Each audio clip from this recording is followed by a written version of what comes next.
আসসালামু আলাইকুম। কেমন আছেন সবাই? আশা করি ভালো আছেন। আর আমি আপনাদের জন্য সবসময় দোয়া করি যেন আপনারা ভালো থাকেন, আল্লাহ যেন আপনাদের ভালো রাখে। আর তার সাথে আপনারাও কিন্তু আমার জন্য দোয়া করবেন, আল্লাহ যেন আমাকে সুস্থ রাখে, হ্যাঁ? আল্লাহ যেন আমাকে ভালো রাখে। আর তাড়াতাড়ি যেন আমি সুস্থ হতে পারি। কারণ ইদানিং আমার শরীরটা অনেক খারাপ। আর আমার প্রেশার আপ ডাউন করতে থাকে, হ্যাঁ? তো আপনারা একটু আমাকে সহযোগিতা করবেন যে প্রেশার আপ ডাউন করলে কি কোনো সমস্যা কিনা, হ্যাঁ? অবশ্যই আপনারা কমেন্টে জানাবেন, ঠিক আছে?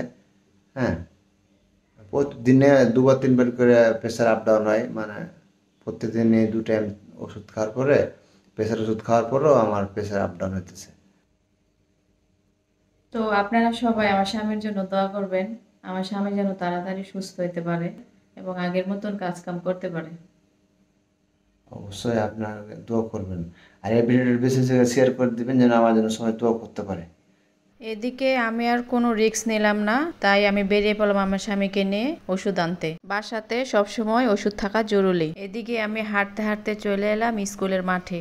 এই স্কুলেই আমি পড়াশোনা করে বড় হয়েছি। আর স্কুলটা দেখে আমার ছোটবেলার স্মৃতি মনে পড়ে গেল। তো আমরা উঠে পড়লাম রিক্সাতে।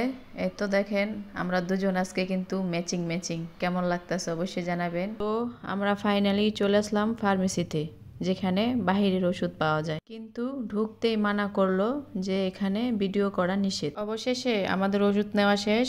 আমরা রওনা দিলাম বাড়ির উদ্দেশ্যে। আকাশে প্রচন্ড মেঘ, যে কোনো মুহূর্তে বৃষ্টি হতে পারে। তার সাথে রিস্কাতে এগুলা কি বলেন তো, আমার তো মনে হচ্ছে পাট। দিকে আমরা চলে আসলাম আমাদের স্বপ্নের মেট্রো রেলের, যেখান থেকে শুরু হয়।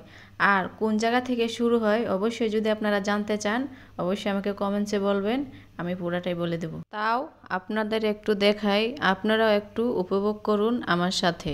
এদিকে আকাশে প্রচণ্ড মেঘ উঠে আছে, যে কোনো মুহূর্তে বৃষ্টি হতে পারে।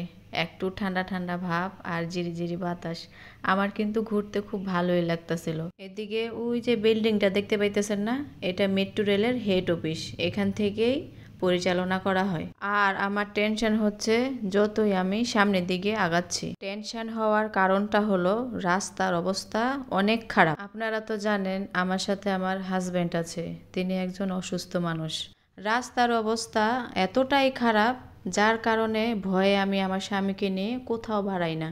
বাকিটা তো আপনারা নিজের চোখেই দেখতে পাইতেছেন রাস্তার কি অবস্থা। শরীরের যত হাড্ডি আছে সব একটা একটা করে লড়তেছে। আমি টেনশনে আছি আমার স্বামীকে নিয়ে, কারণ এই রাস্তা দিয়ে সুস্থ মানুষও অসুস্থ হয়ে যায়, আর আমার স্বামী তো আগে থেকেই অসুস্থ। তো এই ভিডিওটা ভালো লাগলে লাইক করে দিবেন, শেয়ার করে দিবেন। আজকে এই পর্যন্তই। সবাই ভালো থাকেন, সুস্থ থাকেন। আল্লাহ হাফেজ।